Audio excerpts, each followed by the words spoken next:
Thank you for joining us again on the newsroom. I am Abisola Adebayo. Officials have confirmed that 9 more bodies have been recovered on Wednesday morning from the boat tragedy that happened in Kano State, bringing the death toll to 29. Meanwhile, search and rescue operations involving the police, fire service, member of the Nigerian Security and Civil Defense Corps, as well as local volunteers is still ongoing. Hundreds of distraught parents and other relatives have gathered at the site of the incident, hoping to see their families alive. However, only 7 persons have been rescued alive.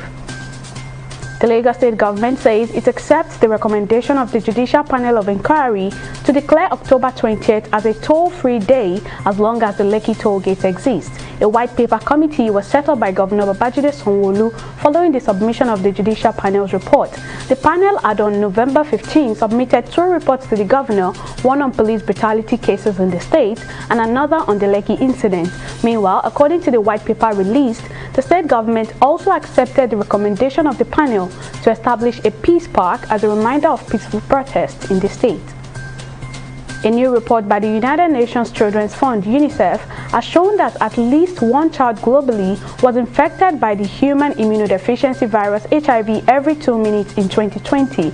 The report, which was released to commemorate the 2021 World AIDS Day, indicates that not less than 300,000 children globally were newly infected with HIV in 2020.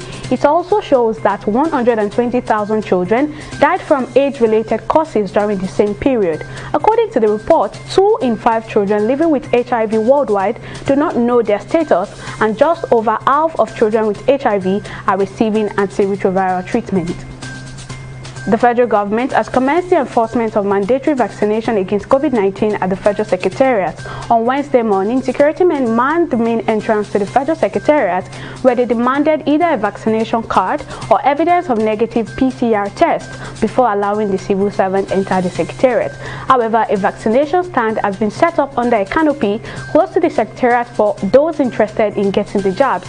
The Presidential Steering Committee on COVID-19 had earlier given a directive mandating all federal civil servants to be vaccinated or present evidence of negative PCR test effective from December 1, 2021. Governor Bello Matawalle of Zamfara State has presented an appropriation bill of 160.2 billion naira to the State House of Assembly for the 2022 fiscal year.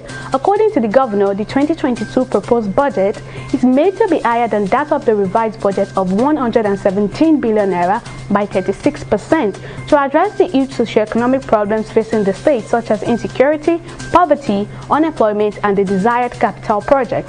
During the formal presentation of the budget, Governor Matawalle says it is to consolidate the efforts of his administration for the past 2 years, adding that the budget is significant to the state.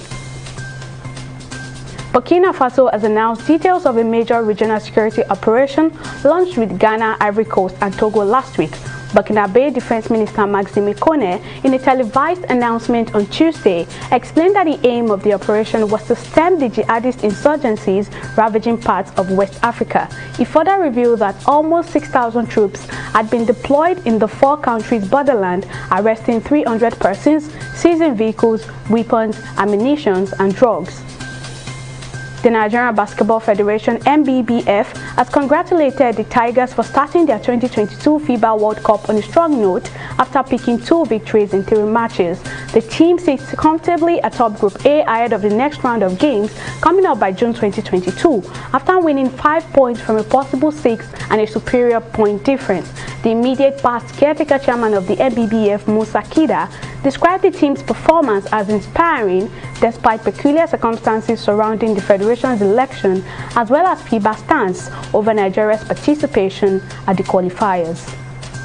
Well, that's the latest from the newsroom. Do join us at the top of the hour for more. Thank you for watching.